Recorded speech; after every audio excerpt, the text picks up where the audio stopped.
This is why sometimes it can be easy to trust a stranger, no? When we feel that they don't want or need anything from us, that we don't mean anything to them, when we feel that they are not making any effort to persuade us. This is when we know that it would be our own, unmanipulated choice to trust them.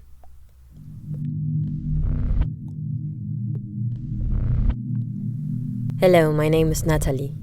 I created The Bullet when I was in a dark place.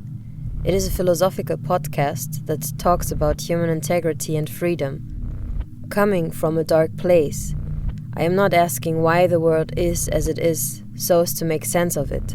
I find the society we live in very questionable. I do not like how the modern Western worldview is considered synonymous with objective truth. So when I ask why the world is as it is, I am asking so as to undermine the foundations of a world that, in my opinion, needs to be unsettled and rethought.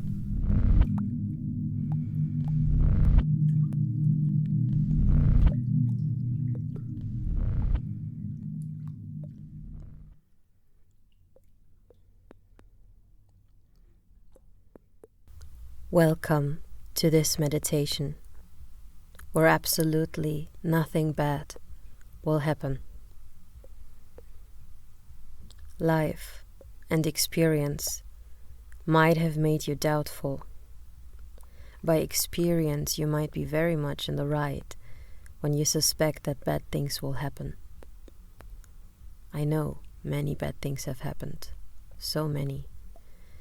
It is truly unbelievable, the things that have happened, and the fact that we are still here, still moving, that we are actually capable of living a somewhat normal life, whatever this means. And yes, we do suffer.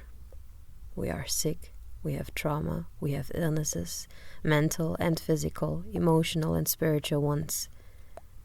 But we are here. And here we are. I know many bad things have happened to you. Whether you know it, whether you choose to give it your attention, whether you successfully or unsuccessfully cope. Unfortunately, looking at this world, I can say with certainty that many bad things have happened to you. And I'm not talking about accidents. I'm not talking about mistakes or misunderstandings. No. Bad things have happened to you, and they happened on purpose, despite better knowledge, and without remorse. Because people came to believe that they can benefit from other people's misery, and they therefore built systems and technologies whose sole purpose is to corrupt your integrity in the most efficient way possible. If there is such a thing as evil, then I would say it's in these very experiences, and that corruption. And I would see why, having experienced such, consciously or unconsciously, you would be doubtful.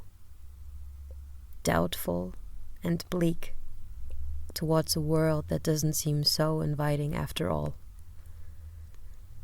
And you should be, because even if you're on the supposedly benefiting side of this corruption, you lose. You trade in your integrity, your empathy, morale, your love, for what? More comfort? What a bad trade. And I don't mean to upset you with this talk. I'm sorry if this is depressing. I don't want these bad things to happen to you, truthfully. It hurts me to think about it. But here we are. I would love to be able to turn this whole situation around with a snap of the finger and allow you, me, everyone to feel unconditional trust again. But for now, the best we have is doubt.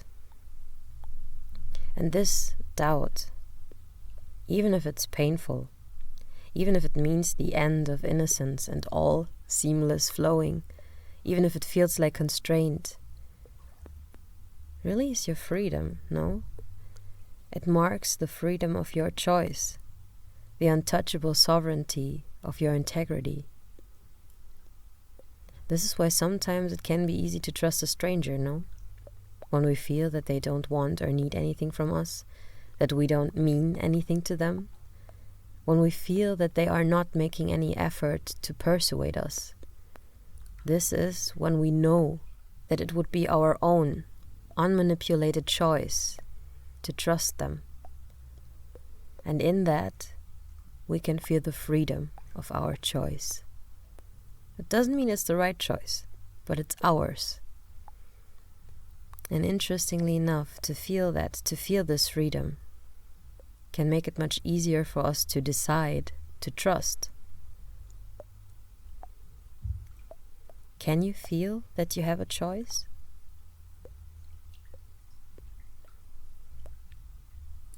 Can you feel the freedom of that choice?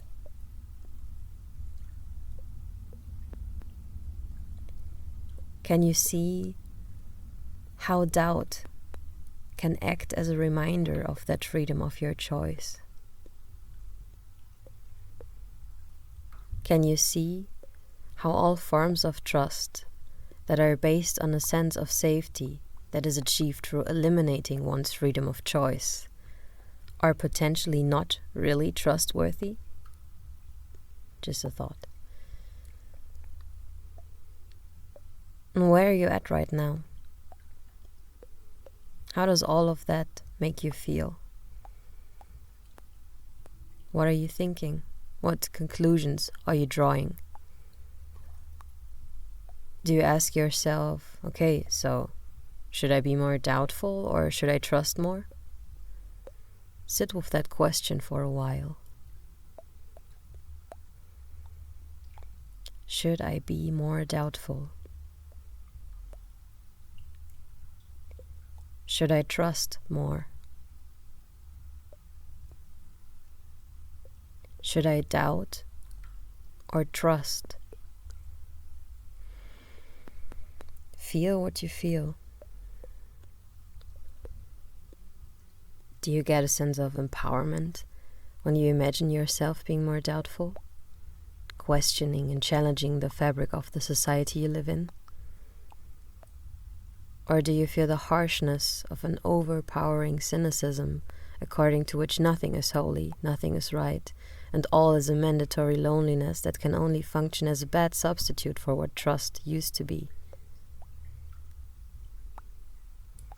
Does your heart open up as if to release a happy sigh when you imagine yourself living a life that is filled with more trust, connecting to people in a loving and hopeful way? Or do you feel the horror of being at other people's mercy who, even if they thought they had your best interest at heart, grew up in the same fucked up world you did and therefore carry just as much trauma and project, deflect, and act just as dysfunctionally as you do?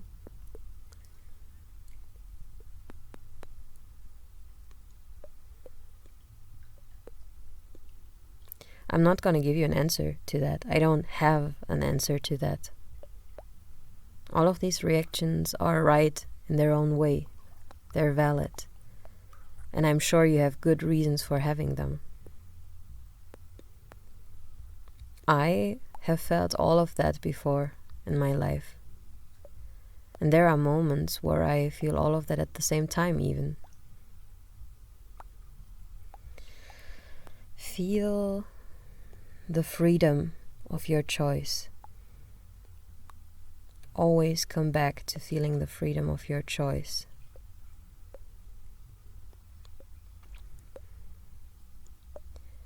There may be moments where it is very wise to be doubting.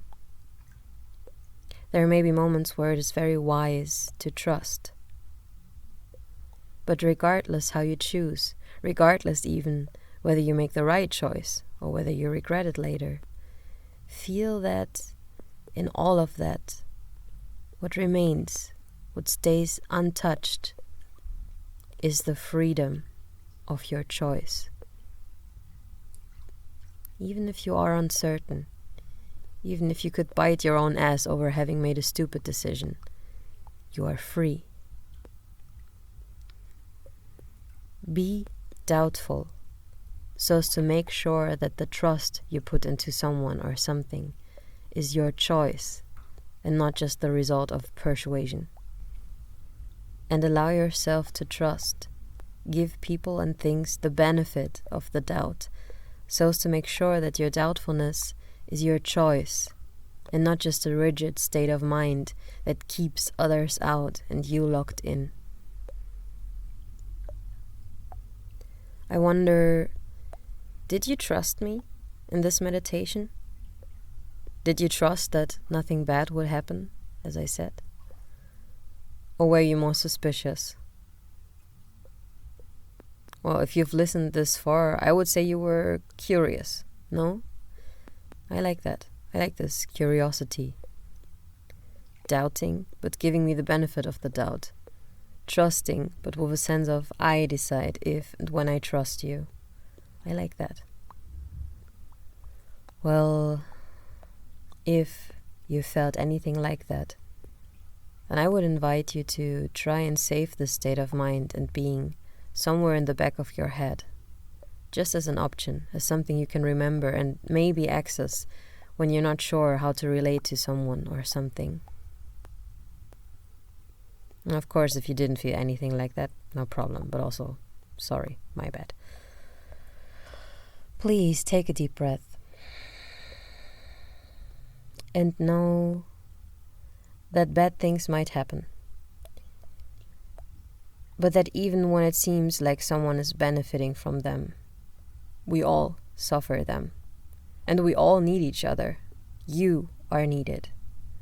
I need you. And I want you to thrive. Thank you for listening.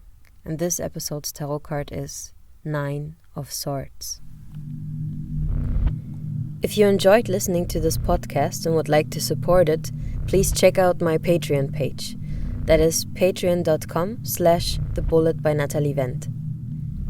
There you can find all information you might be interested in. And also feel free to leave me a comment or any personal thoughts you might have. They're all appreciated. I hope that the struggles you might be facing right now will turn into a bullet that will touch what needs to be touched, shatter what needs to be reassembled afresh, and implant the seed of change where freedom is needed. And I hope that you'll have a good week.